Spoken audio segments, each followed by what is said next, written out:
Welcome to the Bill Walton Show, featuring conversations with leaders, entrepreneurs, artists, and thinkers. Fresh perspectives on money, culture, politics, and human flourishing. Interesting people, interesting things. Welcome to the Bill Walton Show. I'm Bill Walton. Afghanistan. What a catastrophe. I think it's all in everybody's mind right now. What we were doing there, where we're going to go from here, what this means for the country and the rest of the world really going forward. But it's interesting. I was looking at some of the data on or facts on what happened, and we ought to remember that the United States was actually smart when we went in there in 2001. We had to go in and root out some of the people attacking us, and we went in and we quickly aligned ourselves with the Northern Alliance, which was a group of tribal chieftains, and we successfully created a coalition and beat the Taliban. And we did it by recognizing that the Afghanis were different from us. They had a different culture, military system, and set of beliefs, and we recognized that. Well, we defeated the Taliban, and then we immediately started engaging in country building, which we've had, as we all know, no success with anywhere in the world. And we ended up installing the most recent president was Ashraf Ghani, who was, I think we've all read or heard, fled Afghanistan with $169 million in cash. I guess his suitcases were so stuffed that they couldn't get them all onto the plane. So here we are. We've seen the spectacle of the planes flying out of the Kabul airport. And with me to talk about this is my brain trust here, the really smart guys involved with the Bill Walton Show. We've got Rich McFadden, Greg Columbus, and Brian McNichol. And we want to get into sort of what we're all seeing and feeling, what we think is going to happen next. Greg, let's let you kick it off. Well, it's been a remarkable month and a half, almost 2 months now, since that July 8th press conference when Joe Biden insisted that it was not inevitable that the Taliban would take over Afghanistan in short order. He was highly confident due to the numerical advantage that the Afghan army and other forces, especially with all the U.S. weaponry, would be able to hold off the Taliban. And of course, within just a few weeks, that proved to not be true. And since then, of course, we've had the frantic evacuation efforts and the very difficult prospect of trying to get people to the airport, since the U.S. wasn't allowed outside of that airport perimeter. So that's been harrowing. And we've gotten a bunch of different narratives. First of all, you had Biden in July, like I just said, saying it was not inevitable. And then lately he said it was going to happen this way no matter when we pulled out. And then at the same time, you've got the Pentagon saying that no one foresaw this. So how could you possibly be prepared for this? Yet they were ready for every contingency. So it's a very confusing narrative. I think they've been kind of flying by the seat of their pants because they didn't expect it to unravel quite that quickly. But just the way that this has happened, that the constantly changing evaluation with Biden telling George Stephanopoulos, we'll stay till everybody's out. And now, of course, because the Taliban wanted us out, we're out. The Taliban said no more Afghans. There were no more Afghans. And so Joe Biden has seemingly negotiated this from a position of weakness for quite a long time. And the question now is what comes next? Will there be massive bloodshed? Will we be able to extract more people, even though our military presence is gone? And then what do other bad actors do with this image of U.S. weakness? What will it mean for China and Taiwan, Russia and Ukraine, and a lot of other places around the world? There's many, many questions here. Rich, Brian? Yeah, how are you supposed to feel when you see a terrorist organization take one of your $50 million helicopters, fly it, learn how to fly it, and fly it over the city that they've just taken with somebody hanging from the bottom of the helicopter?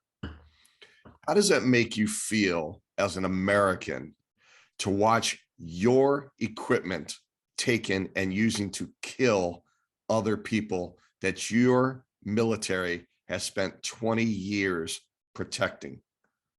How can you feel? I don't care who you voted for. I don't care what side of the aisle you're from. You see that image You see people falling off of a C-17 trying to get out of that country. And it gives you a perspective that you might have never had in your life. If you've never left the United States of America, never been to another country, and you see images like that, how does that make you feel? It's powerful.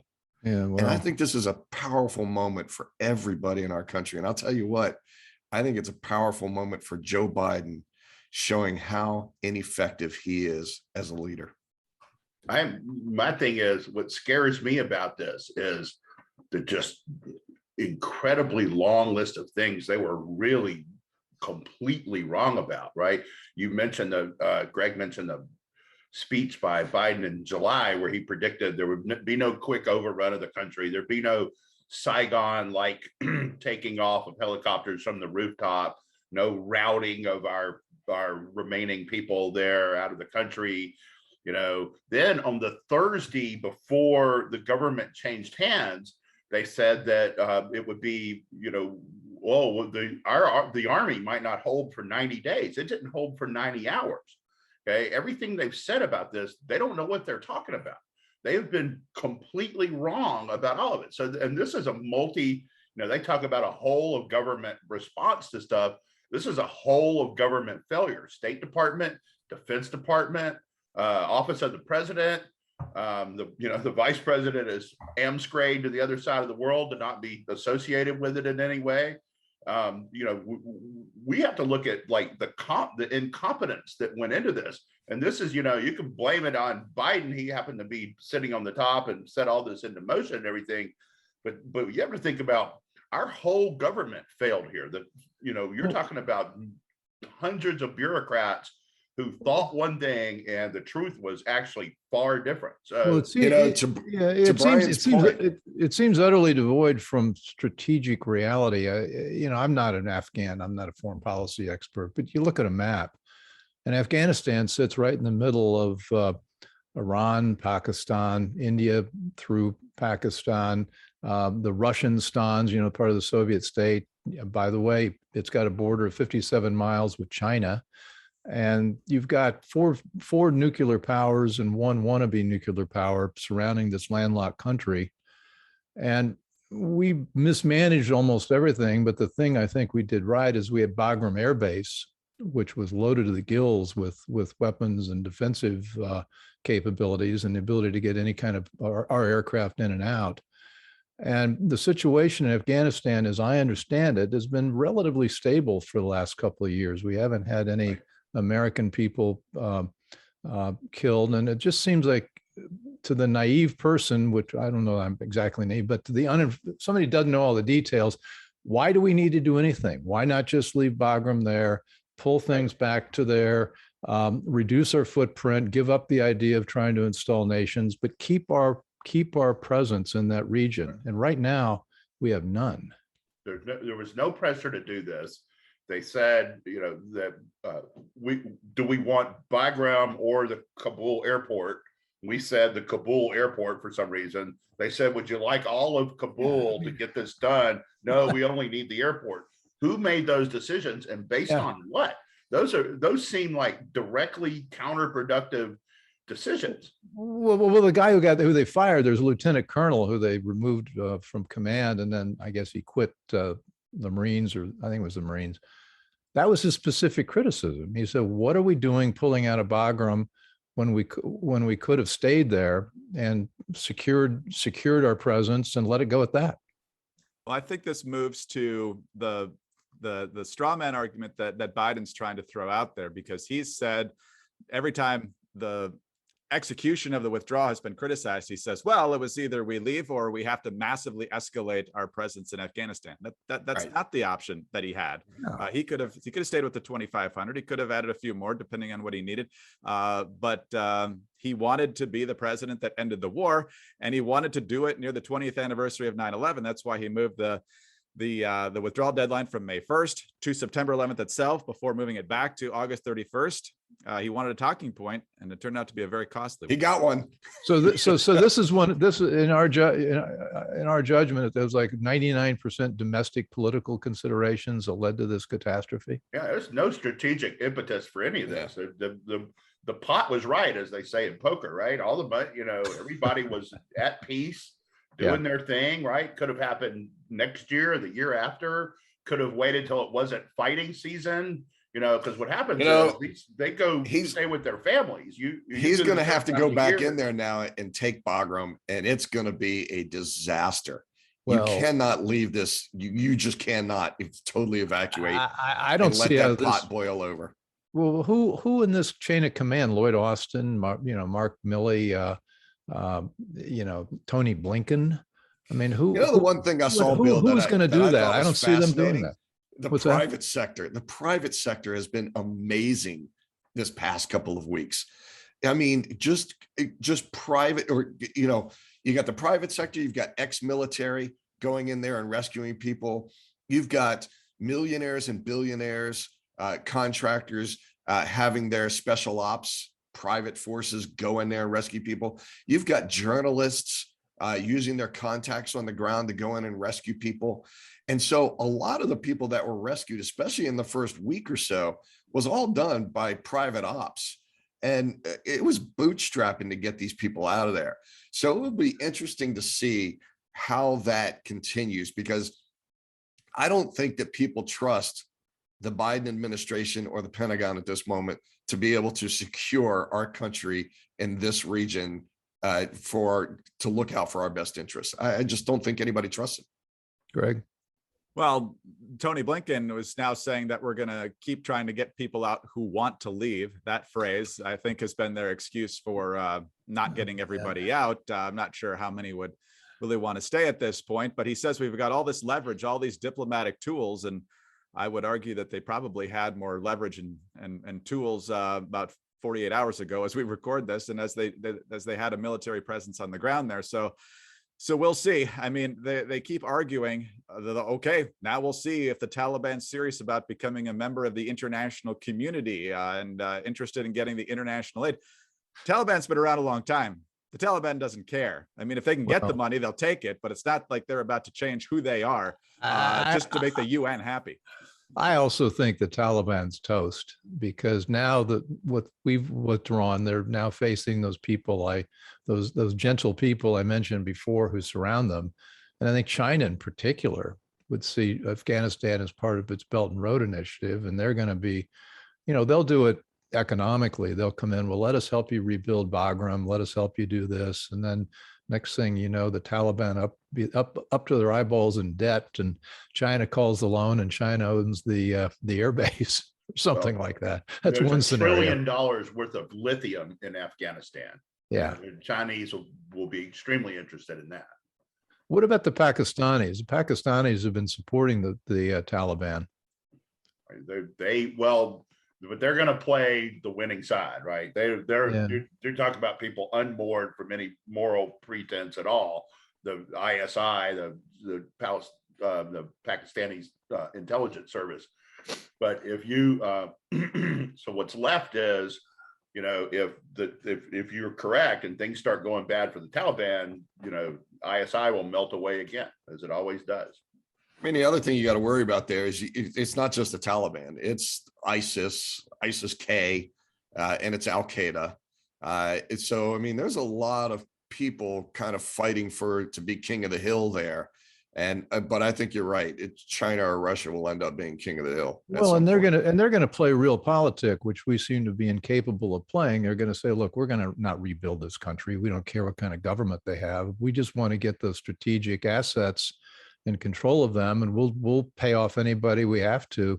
If they want cash to get this, we'll give them some cash. That would be how I see them playing the game, particularly the Chinese. That's the language of the tribes in Afghanistan. It's whoever can pay them the most. And we've seen that from day one. I remember Tommy Franks, who was head of Central Command in the early days of the war, trying to get one of the warlords to work with him, and the guy said no. And finally, he just brought him a huge duffel bag of cash, and ultimately he got what he wanted. And so that's what do they use the money for? What are they doing with the money? I don't know. You haven't seen their villas in Switzerland. But the funny, I was looking at the guy who fled with all that money. We installed him, and he was a favorite of the global elite, and he wrote a book on restoring failed states, and he also gave a TED talk a few years ago. And in the TED talk, I mean, think about it. That's hysterical. He gave a TED talk, and Laughable. in the TED talk, one of his anecdotes was, look, you got to understand, Afghanis don't understand capital. They don't think about investing in productivity, improving things. They understand cash. And he said that in a TED talk, I think it was 10 years ago, something like that. And but it seems, let me probe a little bit on where this is going with this administration. It seems like this is part of a global withdrawal. We've taken our aircraft carrier out of the Pacific. We're no longer protecting Japan. They've run some war games, I understand, in the Pentagon, and they no longer think they can protect Taiwan. They've reduced their missile. China pretty much told the world that. Yeah, and why would China share that little piece of information with us? It's not just for our knowledge and understanding. Well, one last data point, then I want to throw it open for chaos. But we also withdrawn a lot of our missile support from Saudi Arabia, right, because the left never got over the murder of this guy Baghdadi, and so it's payback time, and now we're making nice with Iran again, and so this whole area has been thrown into chaos. Trump had this figured out. Isolate the Palestinians and the Iranians away from everybody else. Everyone else was on the same page, Israel and all the Arab states. And Iran was on the other side with malevolent ends. And they came in, and it's one of the many things they have really screwed up in this country because they refused to do things Trump's way. If Trump was doing it, it must have been the wrong way.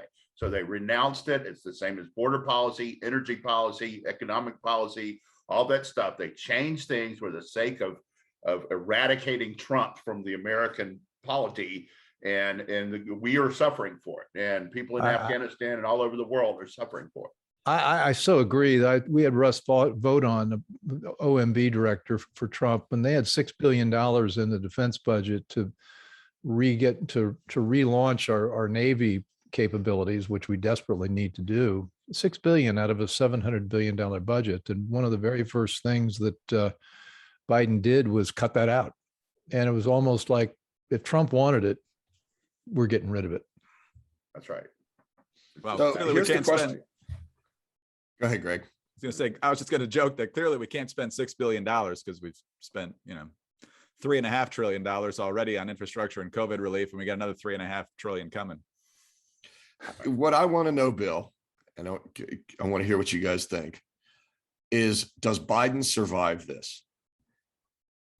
And Greg and I were talking about this the other day, and he thinks just because Kamala Harris is such a horrible vice presidential candidate or vice president, that Biden survives and sticks out the 4 years. But there's already been calls for him to be impeached or to resign. Well, that's the theory about Richard Nixon, that the biggest blunder he made was naming Jerry Ford vice president, because they now thought they could get rid of him because Jerry Ford would be, okay.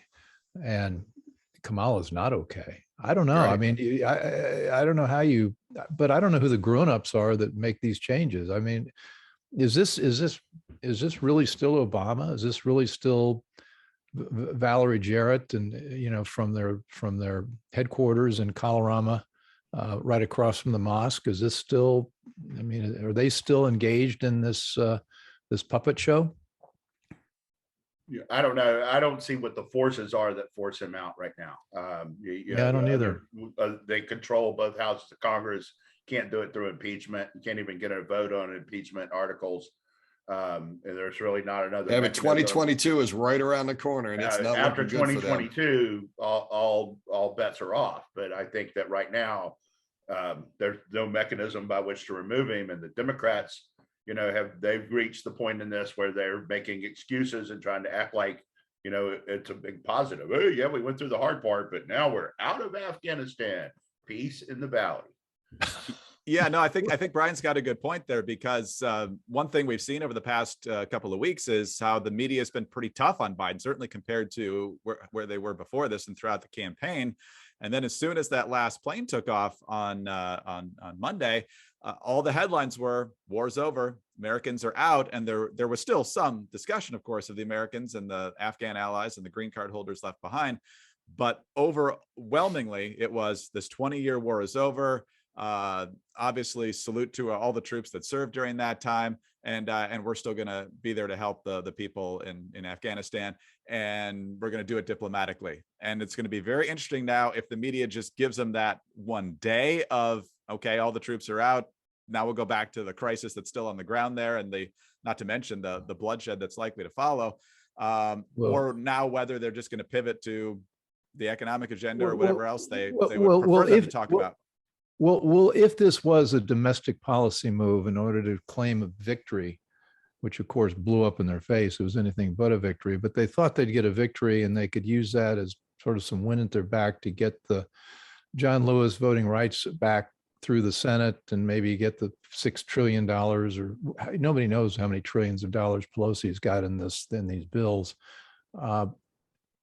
I do think they're moving towards the 22 election. If they don't get all this done by 22, they think they're going to get obliterated. And so at least Afghanistan was a sideshow they wanted to get rid of so they could focus on the domestic agenda. Yeah, If the Taliban does not, just one quick thing. About a month ago, there was a poll of Hill staffers, and 78% of the Hill staffers, both parties, said they expect Congress to change hands after 2022. Means they know what's coming. They're looking at the polls. I'm sorry, Rich, go ahead. No, what I'm just going to say, if the Taliban does not shut off the internet service, if pictures keep coming out of Afghanistan, CNN can say all they want about where the war is over. These images that we've seen over the past couple of weeks and the ones we're about to see for the next 6 months are going to totally crush Biden's chances of getting anything done ever again. Yeah, and I think that the thing about the hanging the people from the helicopters, that shows that this is going to be performative. They're going to make a point of giving us some TV to watch. Which I missed that image. There weren't people hanging from it like this. They were hanging people, as in. Yeah, they're like this from their neck. It was execution. They executed somebody by tying them by their neck to a helicopter and flying over the city of Kabul. Oh man! And it's all over the news, or all over the internet. There's more than one too. It appears to be like they're going to do this a little bit. And Rich said something that's very interesting, but he had the word "if" in there, which is also critical. If they leave the internet on, I think Brian's right that they will want some imagery of them taking control and punishing their enemies. But at the same time, at some point, they're probably going to try to cut it off. That's just their tendency, is to not let the world see what they're doing. When they further clamp down on women and girls and that sort of thing, and really have the bloodletting here. I'd be surprised if they kept it as open as they are right now. Well, the thing I'm troubled by is I fear the press is going to forget this in a week or two or three and focus on the domestic agenda, and this will be just another blot, but it's not going to be as catastrophic as it really should be. I mean, Facebook won't let the press forget about this. If you get images like that on social media, they're not going to be able to ignore it. Well, what about the role of social media here? I mean, we've seen social media companies shut people down over different theories about the lockdowns and the virus and the vaccines and the mask. I mean, has there been any social media censorship of this? This video we're talking about right now, it's already, you have to accept permission to see it because it is graphic. And so whenever it is posted, all you see is a grayed out box. And then so they are already aware of this video. And so I'm sure anything like that will likely be censored to some extent. Pretty soon we'll be told that, the guy swinging from the helicopter is misleading information, lacked context or something like that. Yeah, it's a Not great to word, him. lax. He's got the context. He had context. yeah. It's a great caption. Let's talk about context. Well, Greg, you're the political person here. I mean, where do you come out on 2022 as far as this the effect of this? It's a long way away, and I think we were talking about this in a previous meeting. The guy Robert Kelly, he's a professor in South Korea. You might remember him as the guy who was on the BBC when his kids came into his office while he was on a live interview. But he had a tweet out a week or two ago and was saying, look, 2022 is so far away. Nobody's going to remember Afghanistan. It's all going to be domestic issues. And I think if we don't get a flood of graphic, horrible images, the media might be able to push towards things that are more favorable to Democrats. But that's assuming Afghanistan is the only issue of instability. And so when I look at what happened following the fall of Saigon, when you have relatively weak leadership in the White House, you have other people taking advantage of that. After the fall of Saigon, you had at least 1 million, maybe millions of Vietnamese refugees, the boat people who we had to rescue out of the Pacific. You had the Khmer Rouge executing 2 million people in the span of a year or two in Cambodia. You had the communists infiltrating Angola and Nicaragua. You had the Islamic Revolution in Iran, and the Soviets going into Afghanistan. And so the idea that our rivals will not smell the opportunity here over the next, whatever it is, 14 months, it's hard to believe that they're just going to sit on their hands while that happens if they think they've got a good opportunity to finally do what they want to do, whether it's China and Taiwan, Russia and Ukraine, or somewhere else. I also think that, waiting on good news out of domestic policy may not be a good bet either, because, you've had 2 straight months now of record inflation, joblessness creeping back up, a big homeless problem, gasoline $1.50 a gallon more than it was when Trump left office. I'm not sure that and a lot of domestic unrest. I'm not sure that shifting the focus back to domestic will be a positive for Biden by then. Well, I think one of the big factors here is China. Xi's cracking down on Chinese companies, tech companies, consumer products companies, education companies. He's getting control. He really doesn't. You can see he wants to make his move, and I think he thinks the time to make his move on Taiwan, it may be now, because if you're Xi and you're looking at our fearless Fosdick defense leaders, you're thinking, joy, I can play these guys. That they're not going to do a thing to stop me, and that may be the 2022 issue. But yeah, they put the world at risk and us at risk in the world, and consequently a lot of other countries. The fecklessness is just unbelievable. It's just the word I was thinking of. That mother of the killed Marine used that word, and it's just what was in my mind. Yeah, that was another thing that blew up in his face. He went to Dover, and all the people are saying he looked at his watch, and he, all he wanted to talk about was his own son. And the bombs were highly critical. Yeah, I just want to add one point on China. I've been reading that instead of, the typical hardcore military invasion, they might try to economically strangle Taiwan, so it's not as overt on the world stage. And eventually they're just going to force Taiwan's hand because of the greater and greater restrictions, which is going to have a huge impact on our economy, particularly the semiconductors, which I think, Bill, you've talked about on previous shows too. Yeah, I think the acronym's TCM. Taiwan's, I can't remember the exact, but anyway, there are 3 big ones, and it's the biggest of the 3, and strategically critical.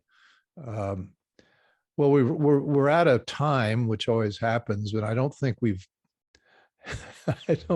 quite resolved where this is going. But I think we've raised the issues. Greg, Rich, Brian, anything you want to add? Well, I don't think China wants a hot war with regard to Taiwan. So I think Greg is probably right that, it'll happen some way other than just going and shooting them up.